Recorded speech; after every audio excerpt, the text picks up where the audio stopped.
Dès le tout début de la pandémie de Covid-19, on a parlé de la mise au point d'un vaccin qui pourrait immuniser la population mondiale et permettre de retrouver une vie normale. Mais toutes sortes de questions ont surgi à propos de ce vaccin et de ses effets potentiels. Aujourd'hui, les vaccins sont en circulation, les populations se font vacciner, mais le débat et les questions demeurent. Nombreux sont ceux qui s'interrogent sur ce qu'il convient de faire et se demandent s'il se cache quelque chose derrière ce fameux vaccin.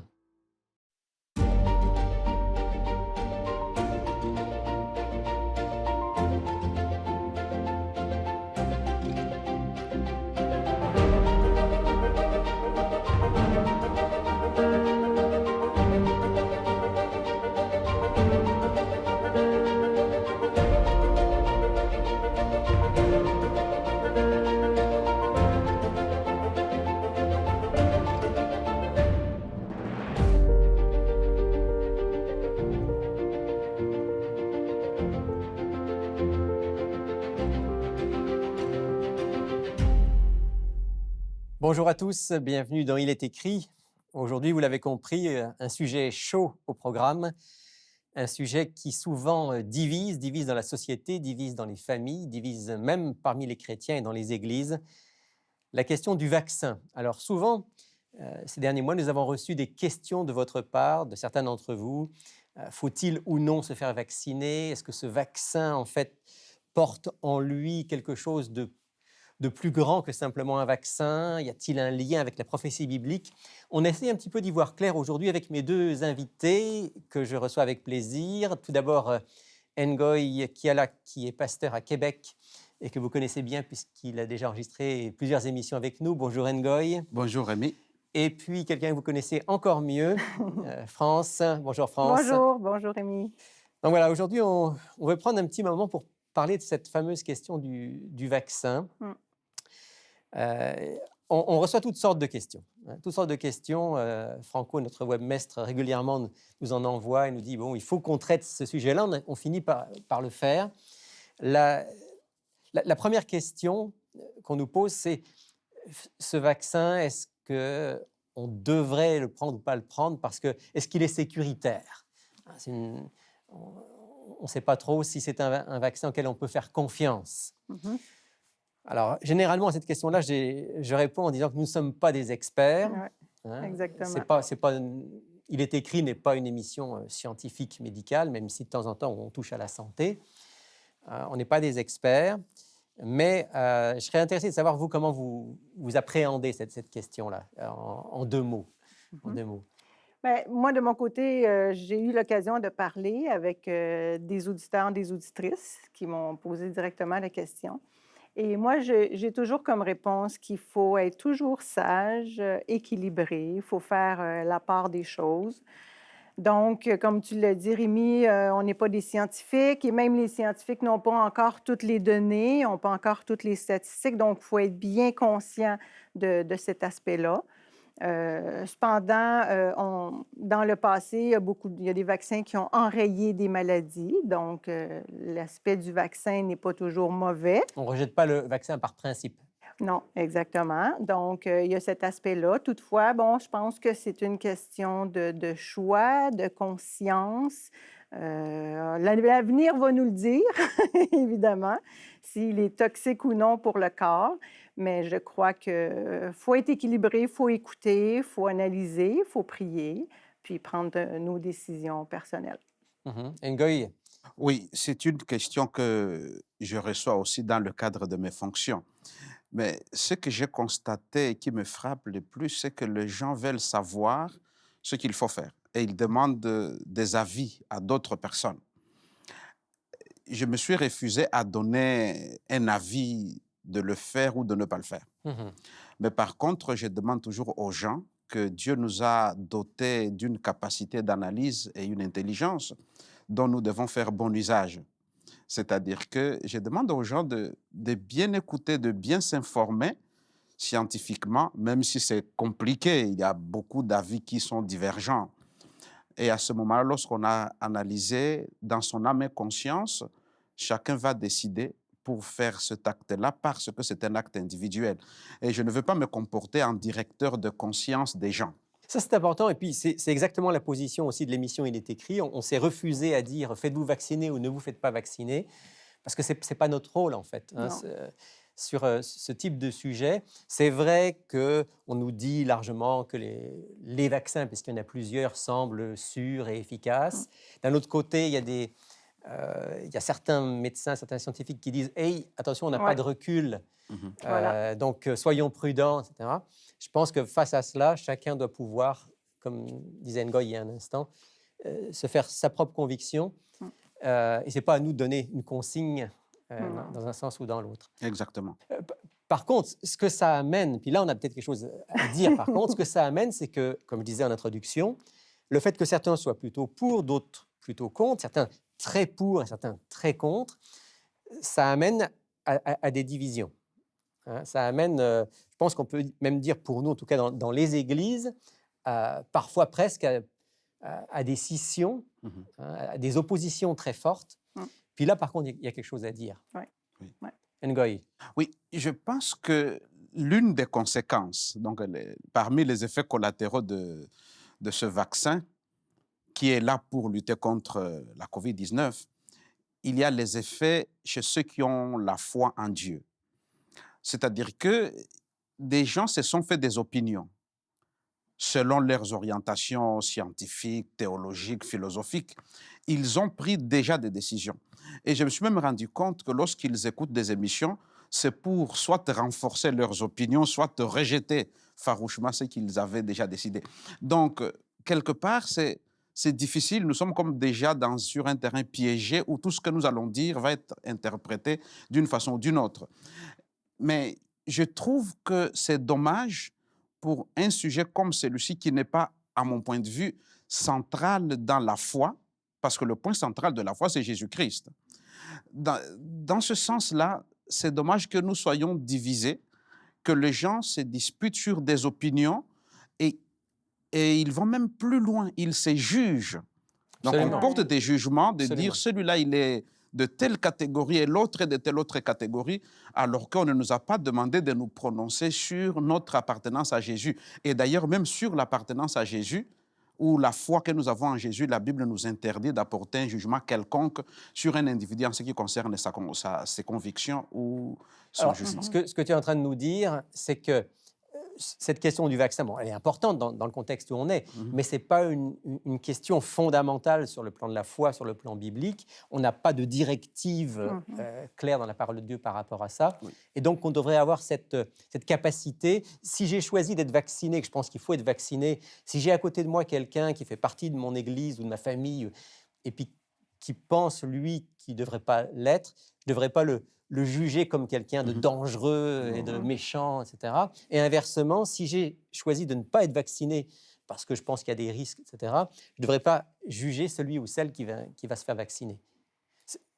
Oui, ben, j'allais juste dire, moi, j'aimerais mettre l'accent sur le fait que, surtout quand on est chrétien, il faut faire beaucoup attention à la division, parce que l'Esprit de Dieu unit. Donc, il faut toujours se poser la question, quel comportement je dois adopter pour favoriser l'unité? Puis, moi, je veux ramener un point. Dans mon expérience passée avec toi, Rémi, tu nous avais, à un moment donné, bien spécifié que dans la Bible, il y a des points très, très clairs où Dieu se prononce. Puis, il y a des points où c'est pas clair. Donc, ça, c'est des points secondaires. Et je trouve que c'est bien important de garder ça à l'esprit. Est-ce que c'est quelque chose de clair dans la Bible? Si c'est pas clair, ça rentre dans la catégorie des opinions, de la conscience personnelle. Et il faut respecter. Le respect, ça fait partie c'est l'amour, respecter son voisin, respecter celui qui pense pas comme moi et garder l'unité. Alors, tu fais allusion probablement une fois où j'avais parlé de Romains chapitre 14. Oui, peut-être on peut lire quelques versets de ce chapitre en rappelant que dans le contexte, il n'est pas question du tout évidemment de vaccin, non, il est question de manger des viandes sacrifiées aux idoles ou pas, de respecter certains jours de jeûne ou pas. Mais l'apôtre Paul donne un principe. D'abord, verset 1er, Romains 14, verset 1er, « Faites bon accueil à celui qui est faible dans la foi, sans discuter des opinions. » Et puis un petit peu plus loin, au verset 4, « Qui es-tu, toi qui juges un serviteur d'autrui? S'il se tient debout ou s'il tombe, cela regarde son maître. Mais il se tiendra debout car le Seigneur a le pouvoir de le soutenir. » Ici, ouais. « Qui es-tu, Ouais. toi qui juges ?» Et je Ouais. vois un petit peu plus loin, verset 13, « Ne nous jugeons donc plus les uns les autres. Usez plutôt de votre jugement pour ne pas mettre devant votre frère une pierre d'achoppement, une occasion de chute. » Donc, oui, il y a cette invitation répétée de l'apôtre Paul en ce qui concerne ce qu'il appelle les opinions au début. Ouais. Donc, les convictions personnelles sur des sujets qui ne sont pas clairement Ouais. révélés dans la Bible. Soyez respectueux, ne vous jugez pas, acceptez que l'autre pense ou fasse différemment de vous. Oui, puis il y a le fait aussi, quand on a une opinion puis on juge l'autre, c'est qu'on se considère Supérieur. supérieur. Donc, mais il y a toujours le risque de se tromper. Et ça, il faut garder ça à l'esprit. Et de cultiver l'orgueil. Ouais, Et l'apôtre Paul va plus loin lorsqu'il s'adresse aussi aux Philippiens. Ben, on peut lire. Dans on peut le lire, chapitre 3, et c'est vrai qu'il ne répond pas de la question du vaccin aujourd'hui, mais lorsque je prends Philippiens, le chapitre 3, le verset 15 et 16, il y a une recommandation qui me paraît appropriée dans notre situation. Il dit, « Nous tous donc qui sommes parfaits, ayons cette même pensée, et si vous êtes en quelque point d'un autre avis, Dieu vous éclairera là-dessus. Seulement au point où nous sommes parvenus, marchons de même pas. » En fait, quand il parle de marcher de même pas, il ne veut pas dire que nous soyons dans une pensée en nous oubliant nous-mêmes dans notre façon de penser. Mais il veut tout simplement dire il y a ce qui est essentiel et il y a ce qui est à la périphérie.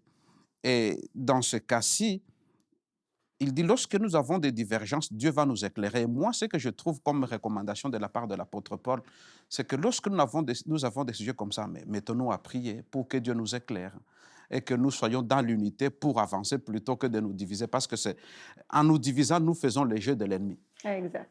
Alors maintenant, pour certains croyants, pour certains chrétiens, ils vont dire, oui, non, mais là, vous parlez comme si cette histoire de vaccin, c'était sans grandes conséquences, si ce n'est que peut-être certains auront quelques réactions au niveau physiologique. Non, non, mais c'est bien plus grave que ça, Ouais. parce que dans ce vaccin, il y a une nanopuce, et cette nanopuce, elle est là pour traquer la population mondiale, et puis même certains vont aller jusqu'à dire, en fait, ce vaccin et cette nanopuce, c'est la marque de la bête. Alors ça, c'est une question qui est revenue. J'avais noté là certaines questions. Cette question est revenue plusieurs fois. Est-ce que finalement, ce vaccin ne porte pas la marque de la bête? C'est une question qui est... Oui, elle revient souvent ces derniers temps. Parce que j'ai l'impression que nous avons besoin de trouver un lien avec la Bible dans tout ce qui se passe aujourd'hui. Mais c'est une lecture qui n'est pas bien éclairée par rapport à ce qui est de la Bible. Parce que la notion de la marque de la bête, on la trouve dans le livre d'Apocalypse. Oui. Les chapitres 13, le chapitre 14. Oui, absolument. Donc, c'est là qu'on en fait mention. Et je lirai d'abord le verset 9 de chapitre 14, là où il est question expressement de recevoir la marque de la bête. Et il Apocalypse 14, le verset 9. 9. Oui. Et un troisième ange les suivit en disant d'une voix forte, « Si quelqu'un adore la bête et son image et reçoit une marque sur son front ou sur sa main, il boira lui aussi du vin de la fureur des dieux. » On peut continuer la lecture. Mais dans ces textes, il y a quand même deux mots qui sont très précis. Déjà, le verset que je viens de lire parle de l'adoration. Si quelqu'un adore la bête. Si quelqu'un adore la bête. Adore. Donc, il n'y a pas l'apparition ou la marque de la bête à mon insu. Parce que la notion d'adoration implique ma conscience, ma volonté et mon choix. Alors, ce que tu es en train de nous dire, c'est qu'on ne peut pas recevoir la marque de la bête simplement à travers une injection ou quoi que ce soit. C'est forcément quelque chose qui implique mon adhésion. En fait, c'est mon engagement, parce que nous tous qui sommes croyants, lorsque nous allons à l'adoration, il n'y a pas quelqu'un qui nous a forcé pour le faire. Et nous le faisons en notre âme et conscience à partir de notre cœur parce que nous adorons. Or, l'adoration, c'est un mot clé dans la compréhension de l'interprétation de la marque de la bête. Il est vrai que plus haut, dans le chapitre 13, il est question de la séduction. Mais même là, au niveau de la séduction, parce que je le vois dans le chapitre 13, le verset 14, il dit « Et elle séduisait les habitants de la terre par le prodige qui lui avait été donné d'opérer. » On peut continuer le texte. Mais même là aussi, moi, je trouve que la séduction par excellence, c'est celle qui s'est faite dans le jardin d'Éden. Non pas qu'elle soit bonne, mais il y a l'exemple parfait de la séduction. Lorsque le serpent va séduire oui, Ève. Parce que Ève était devant un choix. C'est tu adores Dieu ou tu t'adores toi-même parce qu'elle voulait devenir Dieu. Donc le choix était clair. Et je ne pense pas que Dieu qui nous aime va nous piéger en nous faisant prendre la marque de la bête à notre insu. Ça serait aller contre sa nature même. Donc on peut dire sans l'ombre d'un doute que la marque de la bête telle qu'elle est présentée dans le livre de l'Apocalypse ne peut pas être un vaccin ou quoi que ce soit qui nous soit imposé sans que nous ayons fait un choix. Non, en tout cas, il ne peut pas se fabriquer dans un laboratoire des vaccins pour que je puisse l'attraper sans le savoir. Ouais. La marque de la bête nécessite mon adhésion et mon choix. Et à ce sujet, je renvoie aussi nos auditeurs à une émission donc, qui a été tournée, que j'ai tournée il y a quelques mois maintenant, qui s'intitule « La marque de la bête ici 166 », où on développe justement cette question-là. Donc ça, c'est très important. Ouais. Moi, je trouve que c'est très important de respecter le texte dans son contexte. Et malheureusement, on le voit aujourd'hui avec les réseaux sociaux. C'est incroyable de voir les interprétations de la Bible et ça des part dans tous les sens. C'est incroyable. Donc, je tiens à dire à nos auditeurs, allez voir le texte dans son contexte. Et comme vous l'avez soulevé, un mot change toute la perspective. Donc, c'est important d'être prudent et d'aller voir le texte. Ce que tu dis est très important. C'est vrai qu'aujourd'hui, malheureusement, beaucoup se nourrissent exclusivement de vidéos sur YouTube. Incroyable. Bon, évidemment, on va me dire, oui, mais il est écrit est aussi sur YouTube, c'est vrai. Mais faut aller voir qu'est-ce qui est écrit. Mais c'est ça, on renvoie toujours au texte biblique. C'est ça. C'est lui qui doit être notre point de référence et Dieu donner cette sagesse. Maintenant, ça m'amène peut-être à une dernière question qui nous est aussi posée régulièrement. Finalement, est-ce que ce vaccin, ou plus largement cette pandémie, est-ce que ça a un sens d'un point de vue biblique et prophétique? Parce que là, on vient de dire, ce n'est pas la marque de la bête, il ne faut pas imposer au texte biblique ce qui n'y est pas. Si on vous demandait à vous, ce qu'on vit là en ce moment, est-ce que vous y voyez quelque chose qui a une signification prophétique par rapport à la Bible et par rapport à ce qui est dit des événements qui précèdent le retour de Jésus? Est-ce que il y a quelque chose que vous aimeriez partager avec nos auditeurs? Oui, j'aime lire les prophéties avec cette illustration. Pour moi, les prophéties sont comme les panneaux de circulation. C'est-à-dire que lorsque je suis sur la route et que je voudrais arriver sain et sauf de Québec à Montréal, je dois suivre les panneaux d'indication. Et je dois aussi surveiller la circulation de ceux qui sont autour de moi. Mais je ne dois pas confondre les signaux et la destination. Donc, la prophétie nous donne des indications, des signaux pour nous dire où est-ce que nous sommes. Et je pense que ce virus et puis le vaccin, tout ça, ça collabore à cette idée des signaux. Mais ce n'est pas la finalité. Et on n'est pas en train de dire, à cause de cette crise, demain, tout est fini. Exactement. Donc, je vois de plus en plus qu'on peut trouver des éléments qui me mettent, moi, en alerte. Ça serait quoi, par exemple? Par exemple, il y a un élément qui est très frappant, qui va plus ou moins à l'encontre de ce que nous avons lu dans l'Apocalypse, parce que dans la notion de la marque de la bête, il y a comme une promotion d'une pensée unique. Si tu ne penses pas comme tout le monde, tu es dangereux. Et ce que je vois, c'est que le virus et puis le vaccin a apporté, c'est cette façon de considérer tout le monde, nous devons penser de la même façon. Donc, nous recevons des ordres, nous attendons, on nous dit quelque chose, nous devons tous le suivre. Et toute pensée divergente, même bien intentionnée, est tout de suite classifiée dans une catégorie dangereuse. C'est-à-dire que lorsque je me pose des questions intelligentes, parce que nous avons des têtes pas comme des décorations, mais Dieu nous les a données pour que nous puissions en faire usage. Donc, lorsqu'on se pose des questions, lorsqu'on questionne, cela met mal à l'aise. Et je vois de plus en plus cette tendance-là. Mais je n'y vois pas la question, je vais attraper, là, puis on va me persécuter, on va m'attraper pour me traquer là où je suis. Parce que pour cela, on n'a même pas besoin de ces virus-là ou de vaccins. Parce qu'on est déjà Oui. traqué avec les cellulaires. Voilà, On sait où nous on sommes. parlait tout à l'heure de puces, mais des puces, il y en a Exactement. partout. Donc, on sait où nous sommes. Donc, techniquement, tout est là pour pouvoir Ouais. Exactement. nous suivre. Reconnaissance faciale, Absolument. tout.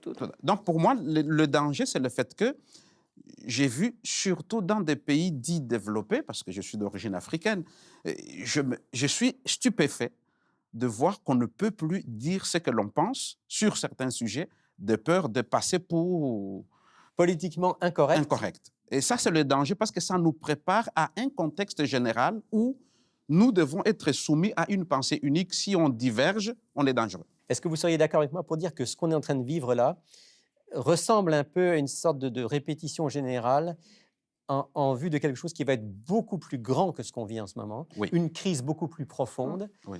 dans laquelle, nous dit l'Apocalypse, il faudra que les êtres humains marchent dans la même direction, sinon Oui. les conséquences seront importantes. Oui, puis c'est souvent dans des situations de crise où c'est plus facile de faire passer des idées pour des raisons de sécurité, de santé, pour toutes sortes de bonnes raisons. Donc, l'ennemi provoque et Dieu permet des situations de crise pour manipuler un petit peu plus les foules et les conduire dans cette tendance, dans cette direction-là. Une seule pensée. Il y a au moins deux choses aussi en lien avec ce que disait Ngoï, au moins deux choses aussi qui m'interpellent dans ce qu'on vit. C'est d'abord le fait que ce phénomène-là, un peu de la pensée unique dans la même direction, ce n'est pas quelque chose simplement de local, c'est vraiment quelque chose de global. Ouais. Mondial. De mondial. Et là aussi, on rejoint la prophétie qui parle à la fin des temps d'une puissance mondiale. Puis il y a aussi le caractère soudain. Oui. Vous vous souvenez, Jésus dit à plusieurs reprises, ça va venir comme un filet sur les poissons, comme le voleur dans la nuit. Ouais. Il y a de cela seulement 1 an ou 1 an et demi, personne n'aurait pensé qu'on serait dans la situation où on est aujourd'hui. Oui. Mais c'est venu. Ça me fait penser au texte qui dit lorsque les hommes diront paix et sûreté, une ruine soudaine les surprendra. Exactement. Il nous avertit. Donc ça nous invite à être vigilants. Ouais. À être vigilants. Ouais. Et on est fragile, hein? Il peut arriver n'importe quoi qui bouleverse nos vies. Alors France, on arrive à la fin et tu voulais partager avec nos auditeurs un texte qui nous ramène en quelque sorte à l'essentiel, parce qu'on pourrait se perdre dans toutes sortes de suppositions sur l'avenir, mais l'important c'est d'être prêt pour ce moment qui va venir de manière soudaine, comme on vient de le rappeler. Quel texte que tu avais à cœur de partager? Alors, c'est un très beau texte qu'on trouve dans le livre Deutéronome, donc dans l'Ancien Testament, parmi les 5 livres de Moïse. Alors, si on va au chapitre 30, on va lire les versets 19 et 20. « J'en prends aujourd'hui à témoin contre vous le ciel et la terre. J'ai mis devant toi la vie et la mort, la bénédiction et la malédiction. Choisis la vie, afin que tu vives, toi et ta postérité. Pour aimer l'Éternel, ton Dieu, pour obéir à sa voix et pour t'attacher à lui, car de cela dépendent ta vie et la prolongation de tes jours. Et c'est ainsi que tu pourras demeurer dans le pays que l'Éternel a juré de donner à tes pères, Abraham, Isaac et Jacob. » Un très beau texte qui nous ramène à l'essentiel, comme tu dis. L'essentiel, c'est de s'attacher à Dieu, de lui faire confiance dans les temps qu'on vit, de suivre ses commandements, les lois de la vie. Et pour le reste, on sait qu'il va nous permettre de passer à travers les événements, quels qu'ils soient, jusqu'à la fin, jusqu'à son retour. Ouais. Merci, France. Ngoï, est-ce que je peux te demander de prier avec nous en terminant pour que Dieu, justement, nous donne d'être solides dans la période que nous vivons? Avec plaisir. Et de faire les bons choix. Avec plaisir. Prions. Éternel Dieu notre Père, nous te remercions du fait que nous sommes tes enfants et que tu es notre Père qui nous aime, qui prend soin de nous tous les jours. Par le temps que nous vivons en ce moment, nous voulons te demander d'être avec nous, de nous éclairer, de nous donner le discernement, afin que nous ne perdions pas le temps dans ce qui n'est pas essentiel. Apprends-nous à comprendre le temps, afin que nous soyons préparés à ta rencontre lorsque Christ reviendra. Et c'est en son nom que nous voulons te remercier pour tout ce que tu as déjà fait, ce que tu feras dans l'avenir. Amen. Amen.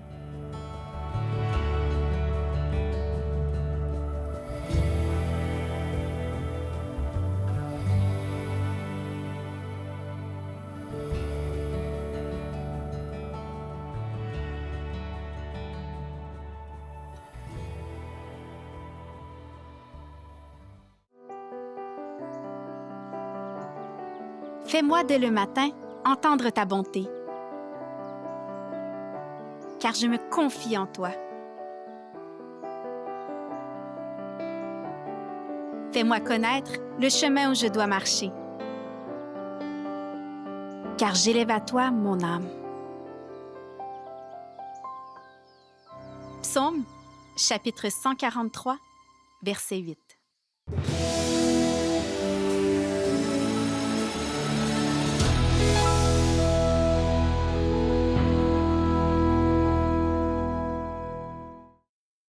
La France, notre offre de cette semaine n'est pas sur le thème du vaccin ou de la vaccination, mais Non. plutôt sur la dimension prophétique qu'on a évoquée ensemble dans l'émission. Oui, absolument. Et c'était, en fait, on souhaitait offrir à nos auditeurs le livre La superpuissance à venir qu'on a offert souvent de Marc Finlay.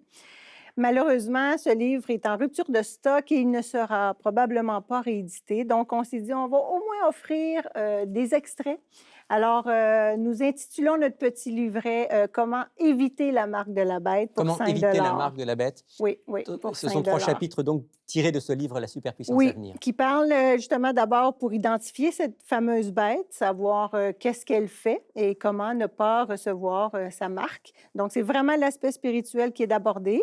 C'est intéressant. Il faut juste bien se souvenir que vu que c'est des extraits, parfois on fait référence à d'autres chapitres du livre, mais il faut que nos auditeurs soient Mais bien on comprend conscients. quand même, je veux dire, les 3 Oui. chapitres en eux-mêmes permettent de bien comprendre. Le cœur et l'essentiel est là pour bien comprendre l'aspect prophétique de la marque de la bête. Comment éviter la marque de la bête? Et voilà, Et c'est pour pas- 5 Et c'est oui. pas en évitant de se faire vacciner. Non, ça n'a pas rapport avec le vaccin. OK, tu nous disais donc, on le propose pour... 5 et les frais de port sont inclus. Merci beaucoup, France. Ça fait plaisir.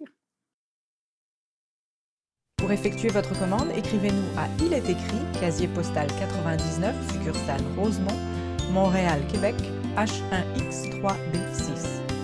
Vous pouvez également passer votre commande sur le web à ilestécrit.tv ou par téléphone au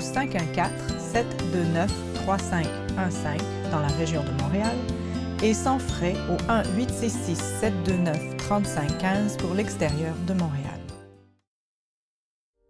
Je suis bien conscient que nous n'avons pu aborder que très partiellement le sujet d'aujourd'hui. Alors, si vous avez des réactions, des questions, n'hésitez pas à prendre contact avec nous, à nous écrire, à nous téléphoner. Ce sera un plaisir de pouvoir dialoguer avec vous. On se retrouve la semaine prochaine pour une autre émission.